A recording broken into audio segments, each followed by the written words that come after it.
So we finally got a look at State of Decay 3 gameplay, and while I do wish we got to see a little bit more, the uncertainty I had about the game and its visuals has completely been addressed by what Undead Labs showed at Xbox's showcase this last Sunday. Undead Labs studio head and head of product Philip Holt, creative director Kevin Patzel, and studio art director Wayne Laybourne sat down for a written interview and gave some very important key details on what we could look forward to with the installment of the State of Decay franchise. Philip Holt stated that the first thing I hope people pick up from the trailer is that there's 4 playable characters. 3 of them start in different places in the world, so we're implying this idea of a shared experience, not just a ride along, and that the boundaries in which you can go off independently are going to be much greater than they were in State of Decay 2. If you remember from State of Decay 2, there was a pretty tight tethering system with the game, and you couldn't really go off and interact with the world and multiplayer without being teleported back to your co-op partner. For this entry, Undead Labs has been collaborating with Obsidian Entertainment on the shared world feature, enabling a more flexible online co-op system. Obsidian's most recent co-op game, being Grounded, is very generous in letting you and whoever you play with go off and do your own thing, and it is confirmed that some of that same server technology will be used in this game. And Obsidian isn't the only team that helped Undead Labs. It's been known for a while now that the Coalition has helped, and as I stated in my last video, they have been helping Undead Labs more. They have been helping Undead Labs get more out of the Unreal Engine 5. And from what I saw from the trailer, that collaborative effort has definitely paid off. The blog post also states that this entry takes place several years later into the apocalypse, something I highlighted in the trailer when I broke it down. We'll be getting a much deeper weapon crafting system and customization, another feature I was expecting to be in this entry. The world will be a bit darker, with more of an emphasis on the emotional weight through permadeath and stories within the world. You can tell that from the trailer, the franchise is going to take itself a bit more serious. And apart from the visuals, if you listen to what the woman was saying in the trailer,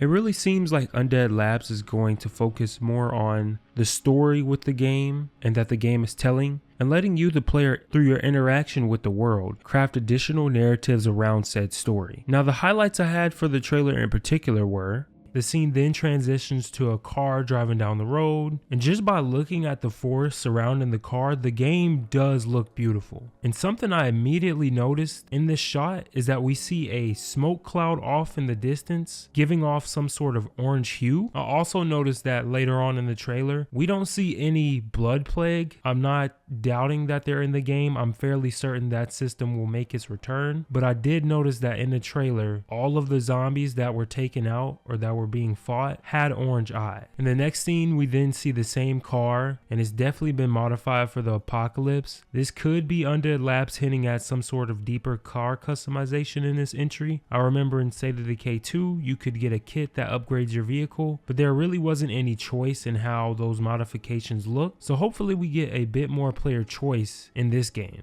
We see the person who called for help climb on top of a truck, and the environment surrounding it has completely been overtaken by biofungi. And if you look to the right, you see some sort of large inflated pus ball. I'm guessing we'll definitely need to avoid these in the environment because they'll explode and cause damage, much like the bloater does if you're caught in this gas cloud. We then see the other survivors start to converge onto where the other survivor was asking for help at. And if you look at the gas station and off in the distance, you see that the environment has a lot of overgrowth. It definitely looks like nature has taken the land back. This entry will most likely be set further in the State of Decay timeline. So I'm glad to see that we get to see the effects of that passage of time and what the environment looks like without a bunch of human activity. Now, the trailers were mainly cinematic, but if you pay attention, especially if you're familiar with State of Decay, you can see glimpses of gameplay in this trailer. I could be wrong, but the first time we see gameplay is when the survivor goes to take out the zombie that's trapped under a car. I could be wrong, but it kind of looked like a 3 to 2 second snippet of gameplay when the execution was playing out. Right after that, we see a clear snippet of gameplay with the woman firing her shotgun and taking out the zombie, and I gotta say, it looks so good. I'm glad the game still has that stylized look to it. I didn't want them to go super photorealistic with this entry. I do like its art style. And then the next moment of gameplay, we also get a look at dismemberment with her shooting the zombie in the leg. The leg gets just completely blown off. I'm definitely excited to see the improved damage system that they have in this game. And we see the other guy take down another zombie using the environment. Now, this particular part was my favorite part of the trailer.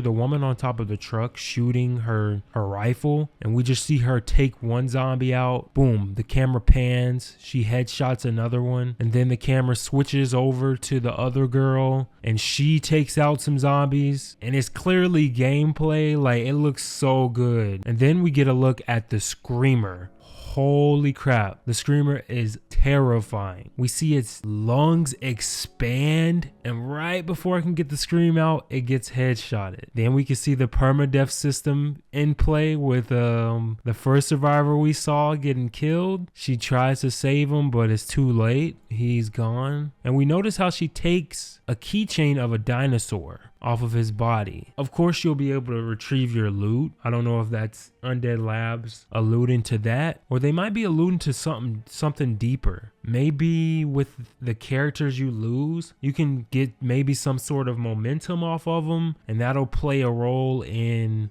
your community. Maybe momentums from fallen survivors will play a deeper role in this game. Then we get to the bridge, completely overtaken with overgrowth, clearly a horde, and they come to a stop, and we see the big guy. We see a juggernaut, and man, has he got to upgrade. Low-key, his legs at the bottom, they look like the Armor Titan skin from Attack on Titan. He definitely looks much more menacing in this, in my opinion. And I'm definitely excited to see the feral, the armored, the bloater, and what other additions have they added. And we also notice, if you look at the top of the car, you notice some fuel, some other packages I can't make out. What looks to be possibly a bedroll. Maybe these you'll be able to interact with the roof of your car and add additional items up there that you can then pull out and use whenever you're in the field. And the trailer ends zooming out of that dinosaur that we saw. And if you look right below the dinosaur, you see a postcard that says "Visit Jurassic Junction." This is actually a location from Trumbull Valley that was in State of Decay 1 and in State of Decay 2 Heartland. Let me know down in the comments what else you guys noticed in the trailer that I may have missed. But with that being said, would you kindly like and subscribe?